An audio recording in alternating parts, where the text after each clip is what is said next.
Hello my dear students, how are you all? Welcome back to my channel. As I have completed in my last session, I discussed about the applications of biotechnology in agriculture, where I discussed about BT cotton. Now, in this session, I will continue with the topic, and now I am going to discuss about transgenic plants.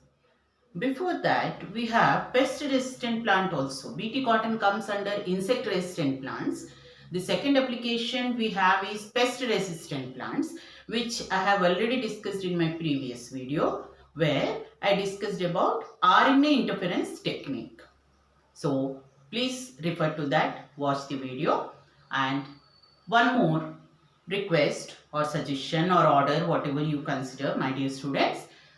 Those who are watching for the first time, please subscribe my channel so that you will get notifications for all my updates, and so that I'll be able to reach maximum number of students. So let us now get into the topic. So in this topic, we will discuss about transgenic plants. What are transgenic plants and how they are produced, and what different types of transgenic plants can be produced. So now let us try to understand what are transgenic plants. Transgenic plants are those where a desirable gene is introduced into a particular plant through genetic engineering technique. What is the genetic engineering technique? rDNA technology. By using agrobacterium, most commonly by using agrobacterium in plants, a new gene can be introduced. Agrobacterium, you know, has a plasmid which is called as a TI plasmid. TI stands for tumor inducing plasmid. Through this plasmid, a new gene can be introduced, and that plant, that is called as a transgenic plant. Now, let us try to understand what are all the uses of transgenic plants and why it is so important to in the development in this field. Production of transgenic plant is not only, but is the development is not only in case of agriculture or farming, but the development is also seen, it is also useful for any human activities, human life. It improves the human life, especially in the field of medicine.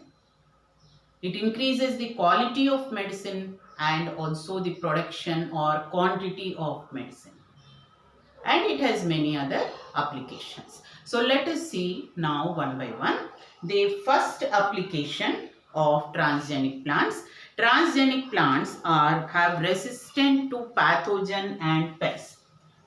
Transgenic plants which are produced, transgenic plants produced for pest resistance, insect or pest resistance. Transgenic plants produced for insect or pest resistant. Now let us see. Now I will discuss here with different examples. First example, we will discuss about papaya, transgenic papaya plant, which is resistant to, transgenic papaya plant is resistant to papaya ring spot virus.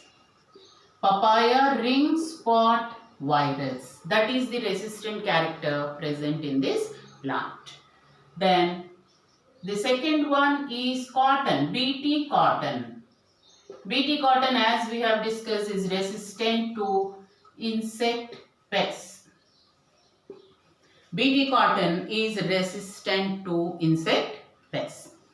Next example is tomato. Tomato is resistant to a bacterial disease caused by the bacterium Pseudomonas.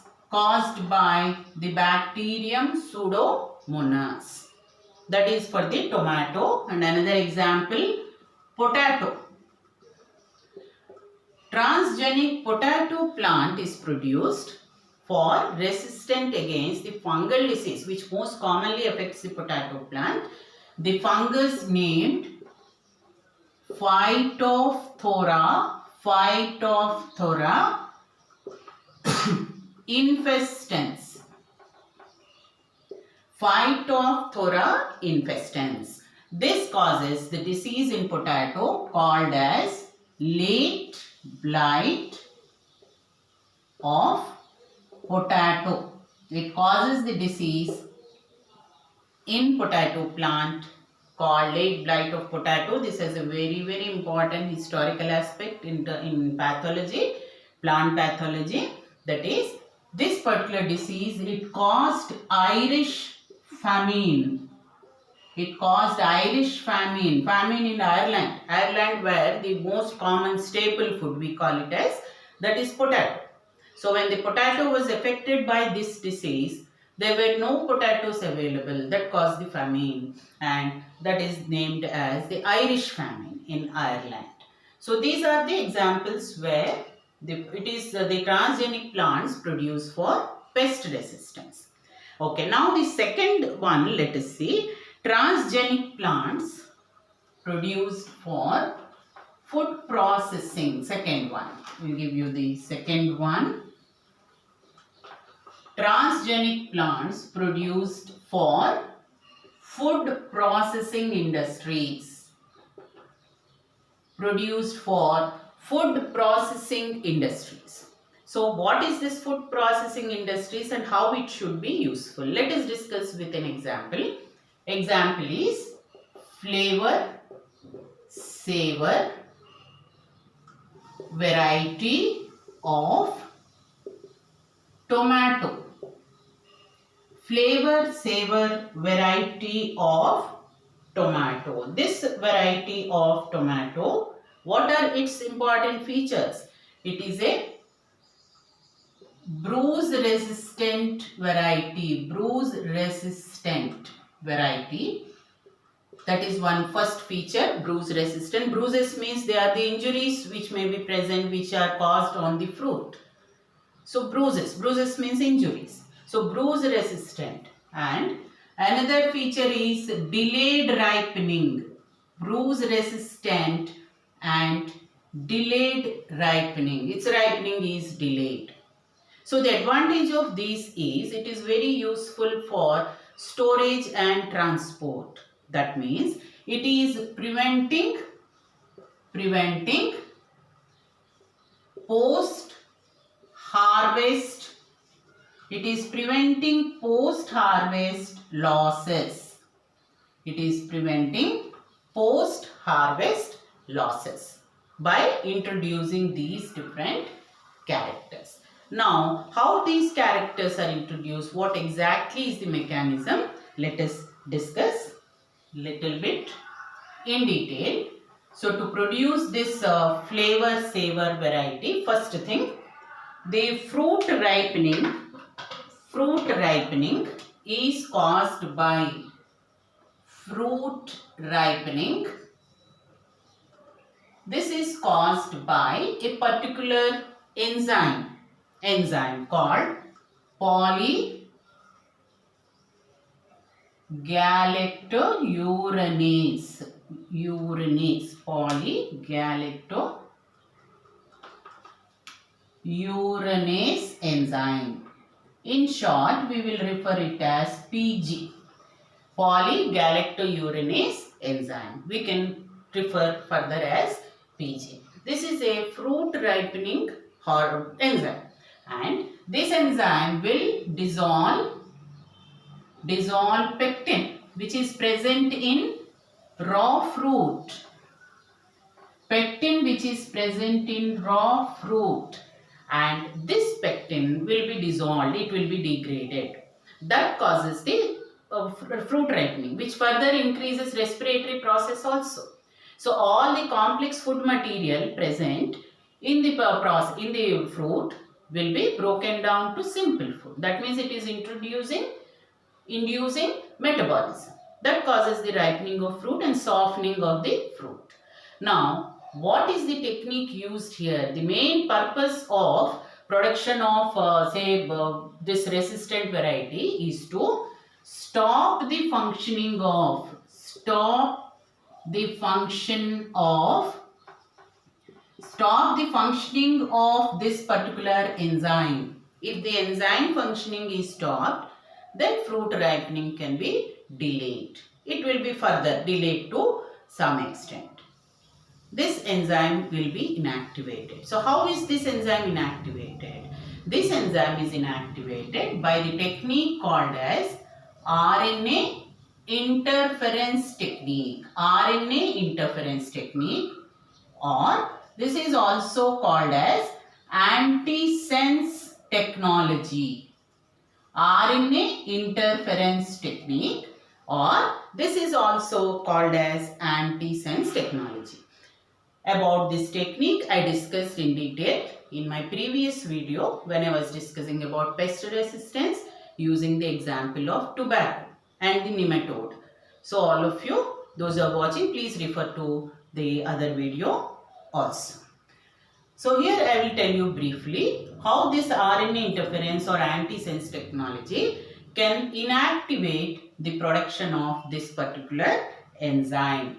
So let us see how it can inactivate. Suppose we will take, say, a particular gene. Say this gene is producing the enzyme for the polygalacturonase. This enzyme is produced. So how is this enzyme produced? This enzyme will be produced through its mRNA. First the mRNA will be produced and then this enzyme will be produced. Now through our DNA technique or through genetic engineering technique, another gene is introduced. This is an introduced gene. I gave you the technique also how it is introduced in my previous video. You should refer to that. The gene which is introduced in such a way that the mRNA which is produced, this mRNA will be complementary. It will be complementary to the mRNA of this particular enzyme. So both these mRNAs will be complementary to each other. So what is RNA interference? A particular gene is introduced in such a way that the gene will produce an mRNA which will be complementary to the mRNA of that particular enzyme.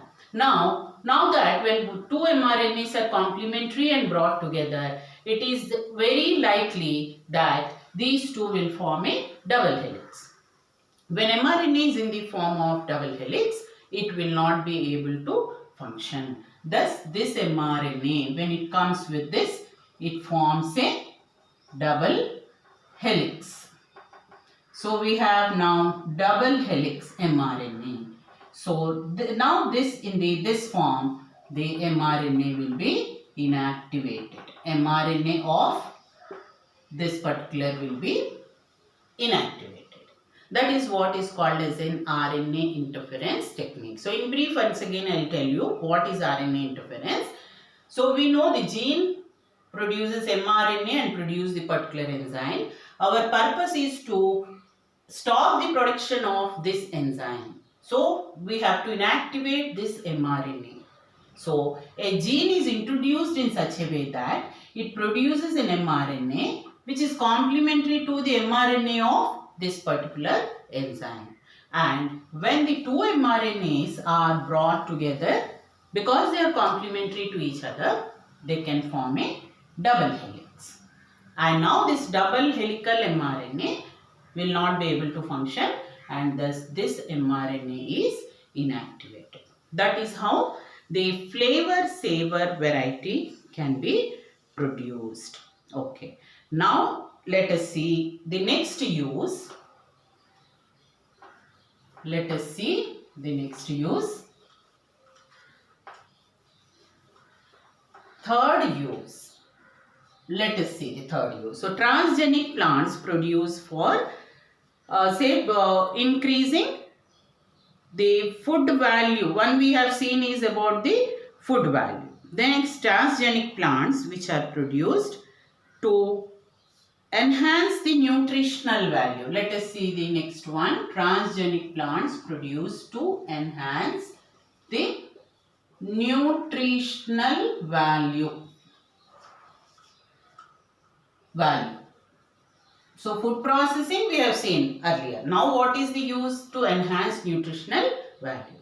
The very common example we will give is that of golden rice variety. Golden rice variety. This golden rice variety is enriched with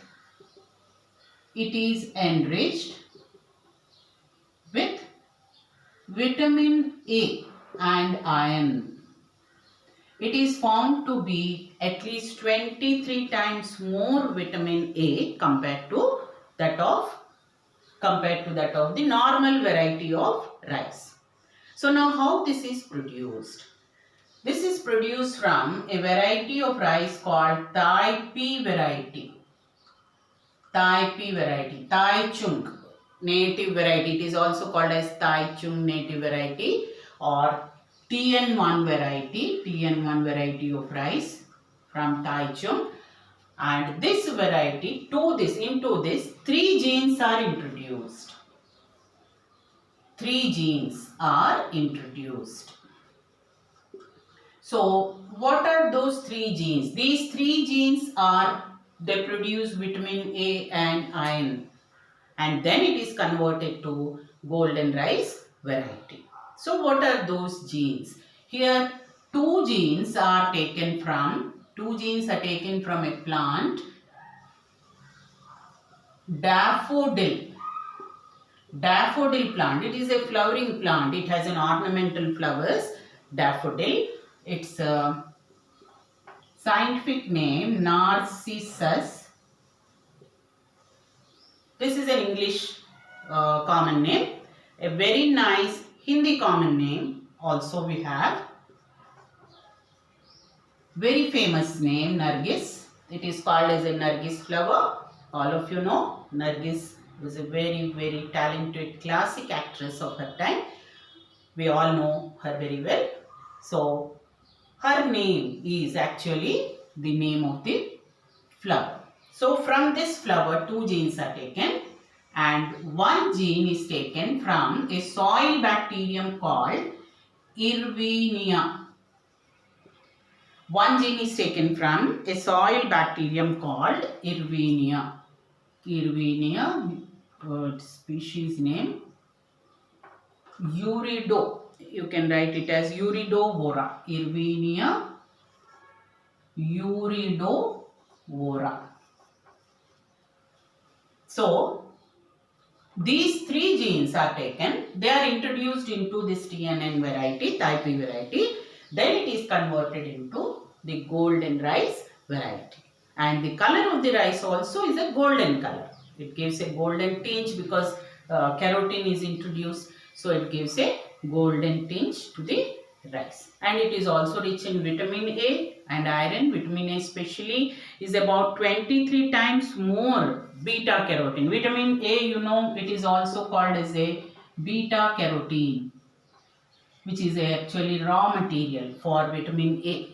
So, it has 23 times more beta carotene, 23 times more beta carotene than the normal rice. So, that is one example of, what is the example? Enhance the nutrition value. Now, the next one, third one,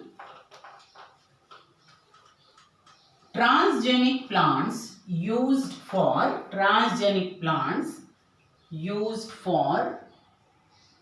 hybrid seed production.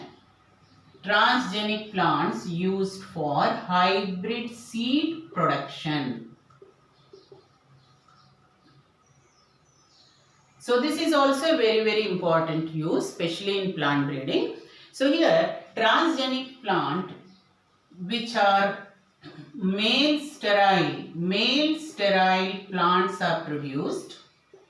Especially it was first produced in the plant Brassica napus. This is an oil yielding plant medicinal oil yielding plant. It is called as a rapeseed oil. Rapeseed. It is called as a rapeseed oil. It is Brassica napus, and here male sterile plants are produced. So what is male sterility? How is it used in plant breeding? So its most advantage of plant breeding is manual emasculation. Manual emasculation can be eliminated. Manual emasculation can be eliminated. Manually we have to do emasculation. What is emasculation? Removal of anthers.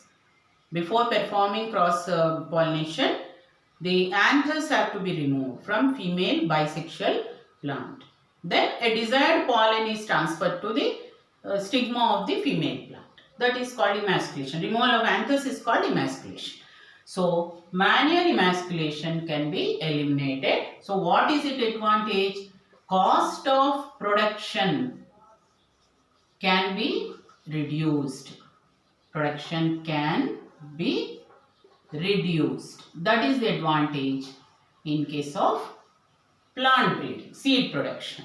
So that is another use. Now let us go to the next use. Transgenic plants produced for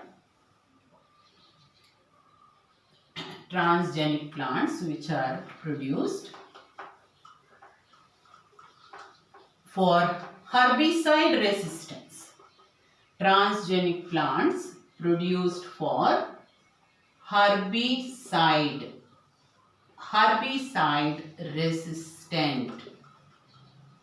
resistant. You know, herbicides are the chemicals which can kill weeds. So it should not kill the useful plants, desirable plants.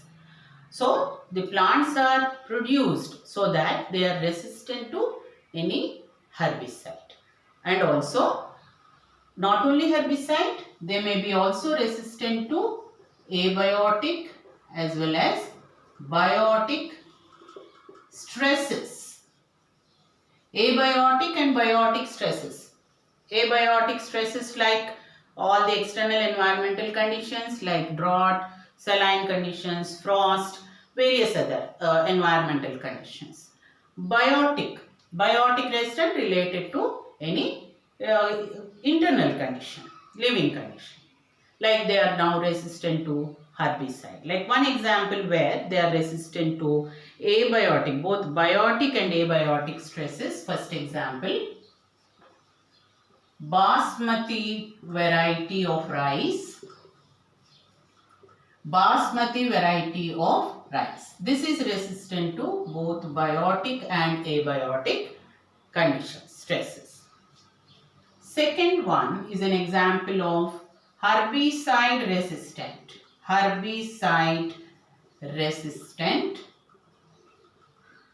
Example, Roundup Ready soya bean variety. Roundup Ready soya bean. This is resistant to herbicide, namely glyphosate. It is resistant to the herbicide called glyphosate.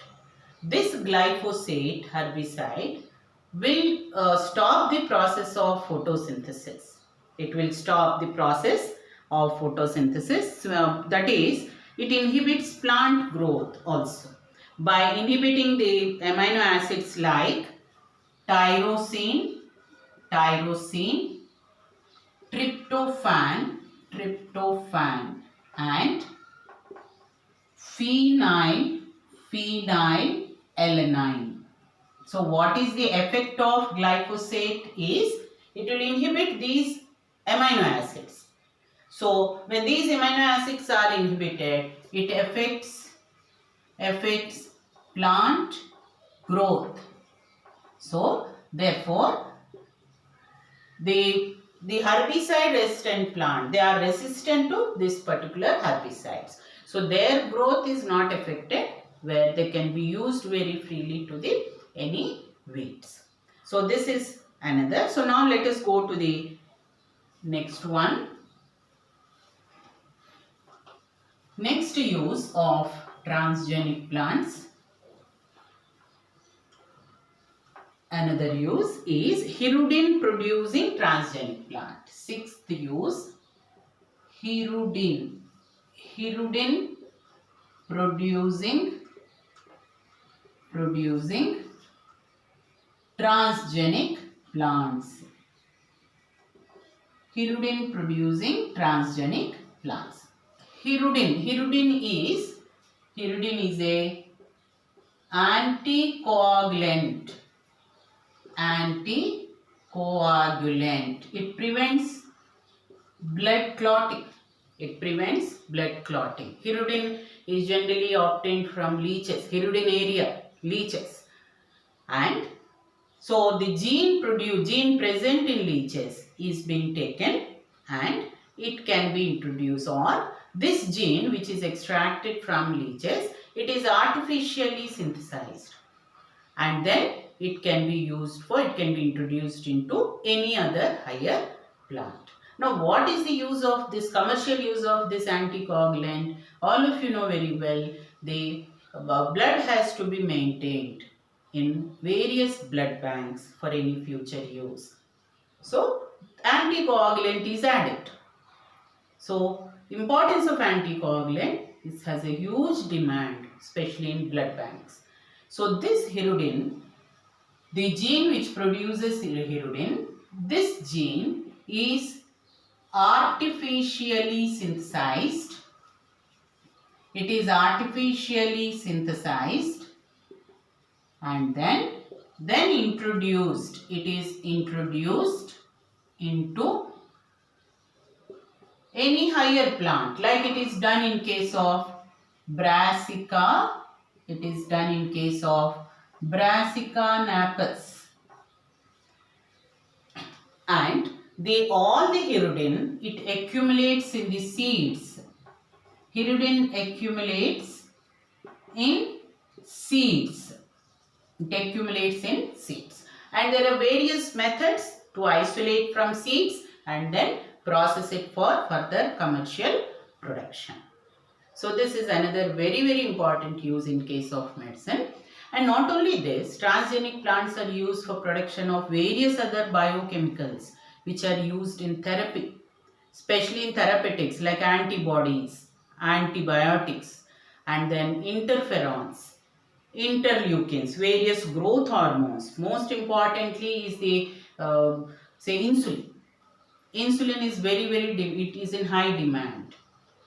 And interleukin, another compound chemical called as interleukin.